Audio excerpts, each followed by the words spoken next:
Asia মহাদেশ তথা ভারতবর্ষের মধ্যে প্রথম নোবেল পুরস্কার পেয়েছে একজন নন ইউরোপিয়ান ভারতীয় বাঙালি রবীন্দ্রনাথ ঠাকুর। 1913 সালে সাহিত্যে নোবেল পুরস্কার পেয়েছিল। তিনি গীতাঞ্জলি কাব্যগ্রন্থ লিখেছিলেন।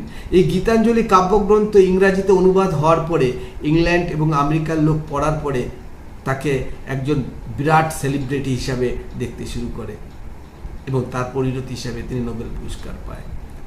রবীন্দ্রনাথ ঠাকুরের বাবা ছিল দেবেন্দ্রনাথ ঠাকুর, একজন ব্রাহ্ম ধর্মের পূজারী, আর তার দাদু ছিল দ্বারকানাথ ঠাকুর, যার আসল টাইটেল ছিল কুশারী।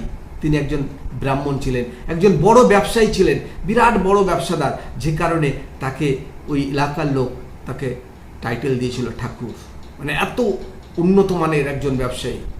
শুধু রবীন্দ্রনাথ নয়, রবীন্দ্রনাথের দাদা সত্যেন্দ্রনাথ ঠাকুর, সে যা মারাত্মক কাজ করেছিল মানে কল্পনা করা যায় না। তৎকালীন সময় 1855 সালে ইংল্যান্ডে যে সিভিল সার্ভিস পরীক্ষা শুরু হয়েছিল, সেখানে ভারতীয়দের জন্য বয়স করেছিল 23 বছর। আর এই ভারত থেকে ইংল্যান্ডে গিয়ে সেই সিভিল সার্ভিস পরীক্ষা দিতে হতো। সেখানে ওর একটা সাবজেক্টই ছিল ইউরোপিয়ান হিস্ট্রি। এবার ভারতীয়দের পক্ষে ইউরোপিয়ান হিস্ট্রি 23 বছর বয়সের মধ্যে আয়ত্ত করে তারপরে সেই পরীক্ষায় বসে সেটা পাশ করা ভারতীয়দের পক্ষে একটা কঠিন চ্যালেঞ্জ।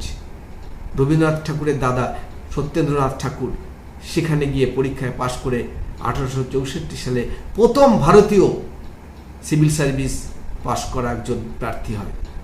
এইরকম একজন বংশ ছিল রবীন্দ্রনাথ ঠাকুরের পরিবার।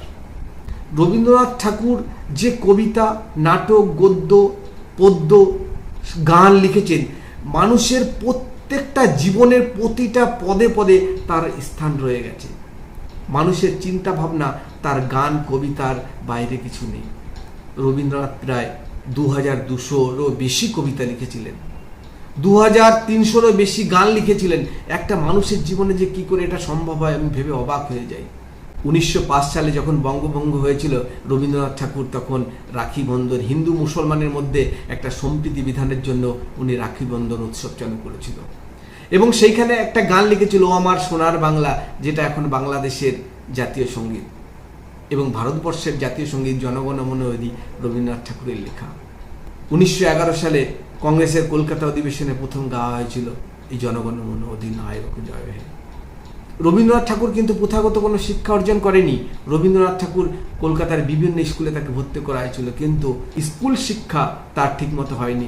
বাড়িতে কিন্তু তিনি একটা ভালো শিক্ষা অর্জন করেছে। ইংরাজি সাহিত্য, শেক্সপিয়ারের নোবেল, ইউরোপিয়ান হিস্ট্রি, দেশ বিদেশ